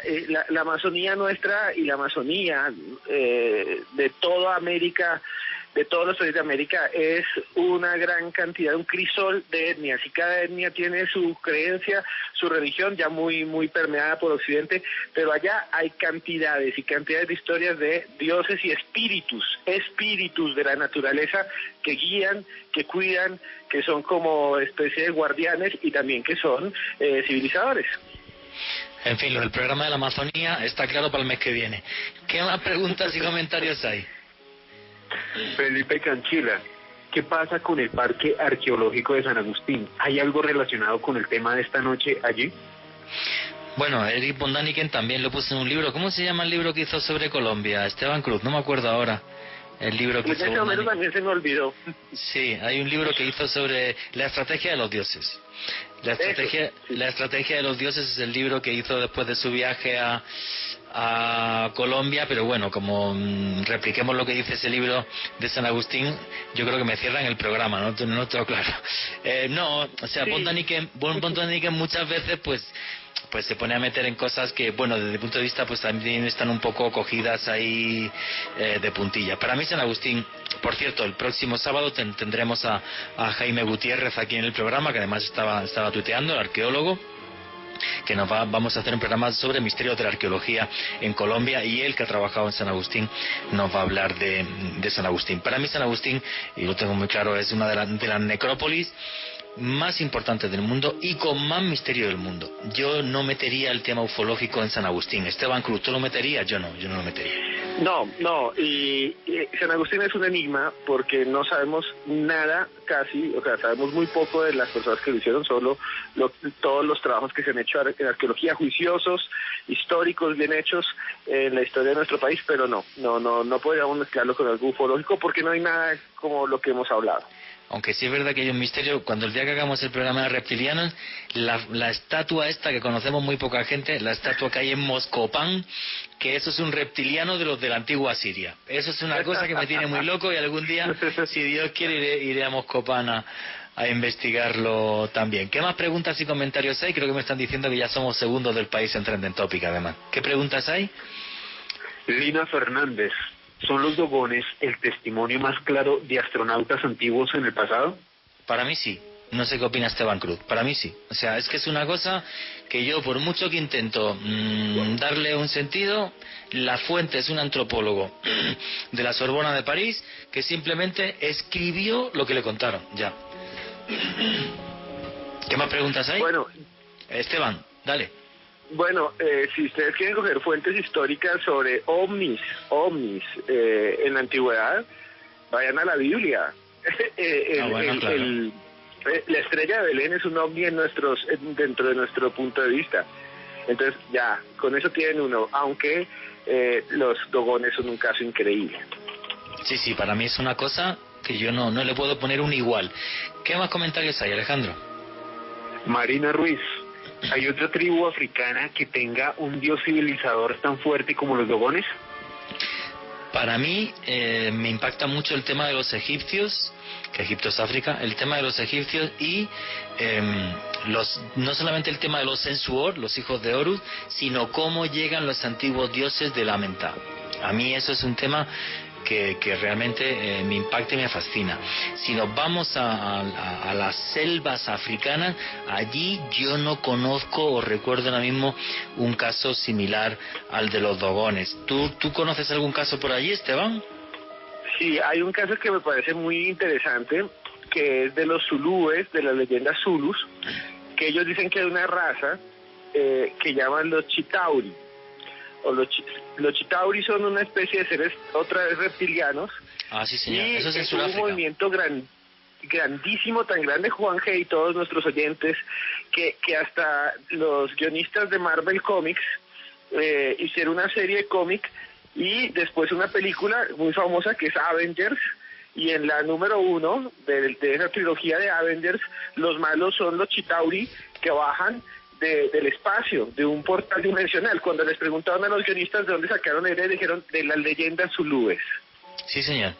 Los zulúes en Sudáfrica, y además lo recoge muy bien, no me acordaba de su historia, David Icke en su libro, es el súper polémico escritor británico, que también es un bestseller mundial, también recoge la historia de los chitauri y cómo los zulúes realmente dan eso por una realidad, que esos chitauri, mitad hombre, mitad reptil, exactamente como los Anunnaki, bajaron hasta la tierra zulú en Sudáfrica. ¿Qué más preguntas y qué comentarios hay?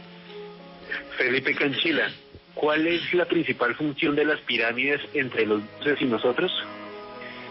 Bueno, fueron siempre el teléfono con el que hablar con los dioses. En Egipto son tumbas, no son como los antiguos zigurat mesopotámicos que son templos, o las pirámides mayas que son templos. En Egipto, perdón, que no se me acabó el agua y estoy fatal. En Egipto son tumbas, ojo con esto, son tumbas, aunque jamás se encontró cadáver alguno dentro de una pirámide, supuestamente porque todas fueron saqueadas, también es cierto, pero nunca se encontró sarcófago con cadáver dentro de una pirámide, jamás. Entonces, bueno, pues son tumbas en el antiguo Egipto y son ese teléfono para hablar con los dioses, pero lo que más me inquieta de las pirámides, que un día podemos hacer un programa de las pirámides, es que aparecen en Asia, por ejemplo las de Gunung Padang, o las que podemos ver en Bagan, o aparecen aquí en América, o aparecen incluso a medias entre América y lo que es África y Europa, como por ejemplo hay pirámides en la isla de Madeira y hay pirámides en las Islas Canarias, que son las pirámides de Weimar. A mí eso es un tema que me parece fascinante. Esteban Cruz, ¿tú qué opinas de las pirámides y los antiguos dioses? Bien, es que las pirámides están en todos los continentes, en todos, hasta en Oceanía hay algunas islas donde hay estructuras piramidales, pero como dice Juan Jesús, tienen funciones distintas. Entonces, en la zona de Egipto, en el norte y también en el sur de Egipto, en Sudán, en el hoy Sudán, hay pirámides que son tumbas, o sea que fueron construidas como mausoleo para que ahí esté el cuerpo del gobernante o de los que los mandan a construir, que generalmente son los señores o los que están en la misma zona. Aún así, aún sean tumbas para gobernantes en Egipto, y creo que Juan G.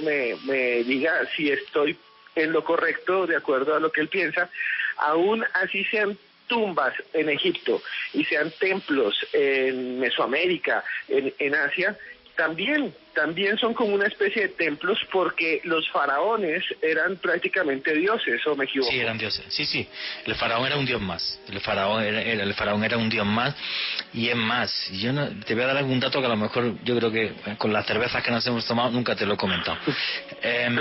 Vamos a ver, el tema de las pirámides, que un día podemos hacer también otro programa de esto, es cómo reflejan la constelación de Sirio, el cinturón de Orión, la constelación de Sirio, no, perdón, el cinturón de Orión, una de las estrellas de Sirio, cómo lo reflejan sobre la faz de la Tierra, lo cual tampoco es tan de extrañar, porque para los antiguos egipcios la constelación de Orión, el cinturón de Orión, perdón, representaba el Duat, la puerta del Duat, que es la puerta al más allá, y por eso todas las tumbas egipcias además tienen que estar en la orilla oeste del Nilo, que es por donde se pone el sol.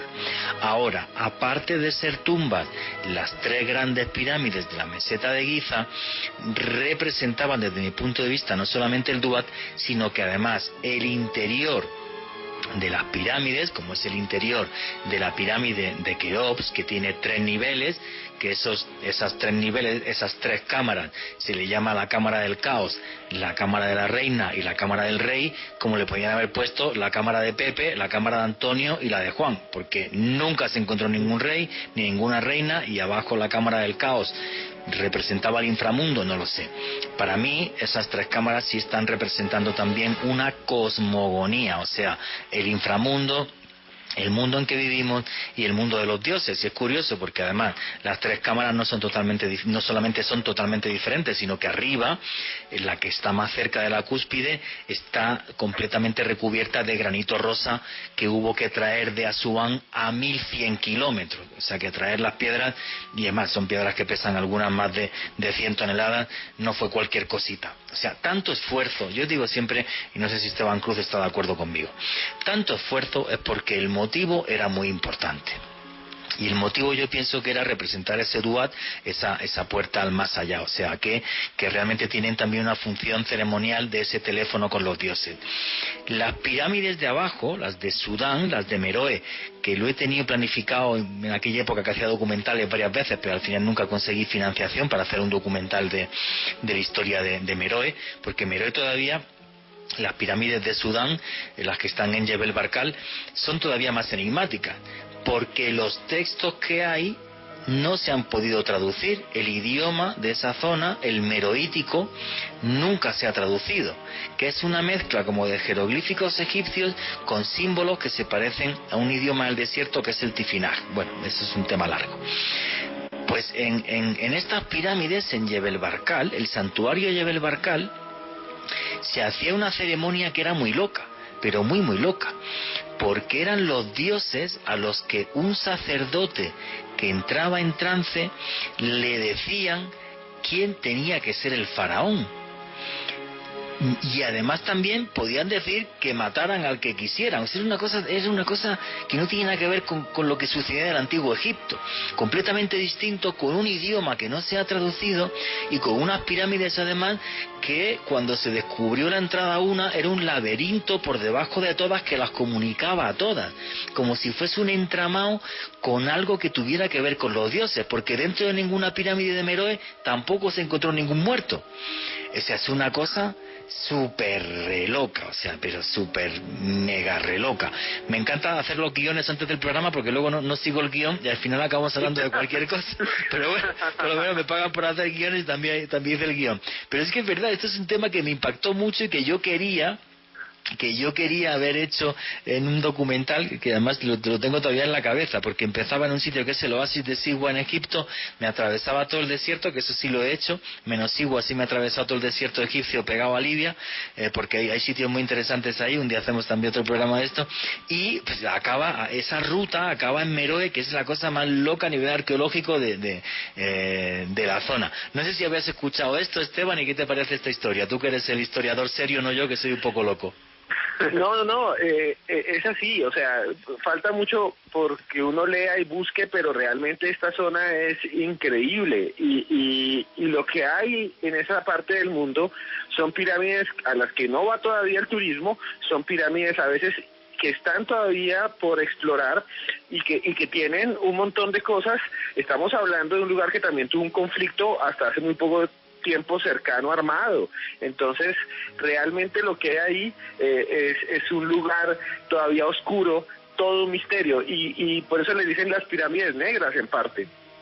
Sí, bueno, y también porque el mundo del mundo de los nubios, abajo, el actual Sudán, el norte de Sudán, era el país de Kush, el país de la gente de la cara quemada, porque la gente en Sudán, bueno, pues es de color, y luego además, incluso a título curiosidad, el nubio es tan difícil que cuando una de las guerras contra Israel empezaron a hacer las comunicaciones en nubio, porque obviamente no les entendía a nadie, y aunque estaba el Mossad ahí detrás, nunca supieron qué decían los egipcios, porque el nubio es dificilísimo y lo habla relativamente poca gente. Faltan 7 minutos. Mira, aquí está preguntando Edwin Salguero, que yo, aunque no lo creáis, me hago guiones del programa antes de empezar, y está preguntando sobre el tema de los indios Hopi, que era un tema que en el guión que yo hice iba a comentar a Alejandro Bernal. Alejandro, darnos una pincelada de los Hopis de 2 o 3 minutos, porque no hay más tiempo, porque como soy un desastre de guionista, pero bueno, creo que la gente también se ha entretenido con el programa, y somos amigos nosotros tres, y también lo hacemos pues de una forma muy distendida. Nos gustan estos temas, siempre estamos leyendo de ellos y hemos dedicado nuestra vida al misterio. Coméntale para Edwin Salguero un poco sobre los indios Hopi y sus extraños dioses que parece que vinieron de las estrellas. Pues Juan Jesús, para ubicar geográficamente a los oyentes, pues los indios Hopi están ubicados en el desierto de Arizona, en el Norteamérica, en Estados Unidos. De acuerdo a un investigador de la Universidad de Colorado, el señor Gary David, la gente hormiga hace parte de un mito dentro del ámbito de los Hopi que nos habla sobre varias extinciones que ha vivido este pueblo y que la relata de una manera bastante interesante. Según este investigador, ha habido 3 extinciones, la primera y la segunda de ellas. La primera de ellas fue una extinción a través del fuego, la segunda de ellas una extinción a través del hielo, algo que podría relacionarse con las extinciones. Sí, claro. Lo cierto es que de acuerdo a este mito de los Hopi, la gente hormiga escoltó a una gran cantidad de miembros de la tribu de los Hopi a cuevas subterráneas donde pudieron resguardarse de estos cataclismos que vivieron en las 2 extinciones previas. Así que son muy importantes dentro de la cosmogonía. Aparte de eso, pues se comenta que el pueblo Hopi dio con esta gente hormiga luego de que fueron guiados por una extraña nube que llegó y los transportó por el cielo en una época en la que evidentemente no había ese tipo de tecnología. Luego los miembros de la tribu se encontraron con la gente hormiga y pudieron sobrevivir a estas 2 extinciones previas de este pueblo Hopi. Sí, es que son dioses civilizadores y también dioses salvadores. En este caso, lo que están haciendo los dioses es salvar a la tribu Hopi de cosas nefastas que le estaban pasando. Y además también juraría que en los Hopi queda esa promesa de volver como todos los antiguos dioses, ¿verdad, Alejandro? Exactamente, Juan Jesús, y haría parte también de otro mito que se conoce como Kachina. También pues hablan de que fue un dios, una serie de entidades muy importantes que también salvaguardaron en este caso a los Hopi de una tercera extinción. Según las creencias de los Hopi, va a haber 7 extinciones en nuestro planeta y ellos ya fueron salvados por los dioses en 3 anteriores. Según el ámbito del misterio, los Hopi dicen que estamos a puertas de una 4ª extinción y habrá que ver si va a venir otra vez otra clase de seres que nos salven pues de esta debacle. Pues ya están tardando con lo que está cayendo, ya podían venir porque madre mía. Bueno, faltan 3 minutos y medio. Esteban Cruz, tus conclusiones, tus redes sociales, donde la gente te puede seguir, recomendar tus libros, como es Expedientes X en Colombia, donde tratas casos así en Colombia. Ahí tienes el micrófono, bueno, en este caso el micrófono, el teléfono, porque si hacemos el programa desde casa, ahí tienes el teléfono para contar todo lo que quieras, amigo. Bueno, Juanje, muchas gracias por la invitación, por este espacio. A todos los que nos están oyendo, que sigan oyendo los especiales de Misterio de Caracol. Los indios Hopi Rápido eran también los indios Pueblo. Cuando los españoles llegaron a esta zona, vieron que tenían construcciones como pueblos parecidos a los de España y les llamaron Pueblo. Todavía existen, están allá y son muy pocas personas, pero tienen todavía la memoria de esas profecías de lo que viene supuestamente, que es otro fin del mundo. Y bueno, si les gustan los fines del mundo y si les gustan las historias de ovnis y las historias sobre entidades extrañas, hay un libro que pueden tener, que tienen que tener si les gusta, que es colombiano, que se llama Expedientes X Colombia. Se los voy a dejar en mi Twitter, que es @cruzescribiente. También me puede seguir como Esteban Cruz Niño en Instagram como @cruzescribiente también. Ahí está en promoción, lo compran y se los envían a la casa gratis, en donde esté en cualquier parte del país. Muchas gracias, Juanje. Muchísimas gracias a ti, amigo, por compartir tu sabiduría y por compartir el amor por el misterio que tienes, que yo pienso que es el mismo que tiene toda nuestra audiencia. Alejandro Bernal, también, para que te despidas con calma, tus conclusiones y tus redes sociales. Pues Juan Jesús, invitar a todos los oyentes, si sienten pasión por el periodismo de misterio, que es lo que hacemos en este programa, y también lo que hacemos el maestro Juan Jesús Vallejo y este servidor, los invito a que se suscriban a YouTube, al canal Oculto Tras la Sombra, canal donde siempre estamos hablando de temas relacionados con misterios de la historia, enigmas, conspiración y mucho más. Y a mí me pueden seguir en Facebook, Twitter e Instagram en @alebernal3 con doble S. Muchas gracias, Juan Jesús. Pues muchísimas gracias, amigos, por haber compartido esta noche de misterio, esta noche de viaje a un tiempo pasado, donde nos dicen los antiguos textos que los hombres y los dioses caminaron por encima de la tierra cogidos de la mano. Yo no sé hasta qué punto estos textos son un mito o una fábula, pero si tienen solamente una parte de verdad, nos harían reescribir la historia de la humanidad, la historia de usted y la historia aquí de un servidor. Y eso es lo que me parece fascinante, poder mirar al pasado con los ojos de un niño para poder reescribir nuestra historia. El ser humano, nuestra alma, no es capaz de vivir sin lo mágico, sin ese mundo en el que una vez fuimos de la mano de antiguos dioses. Y nunca, nunca olviden que vivimos en un mundo mágico porque está repleto de misterio.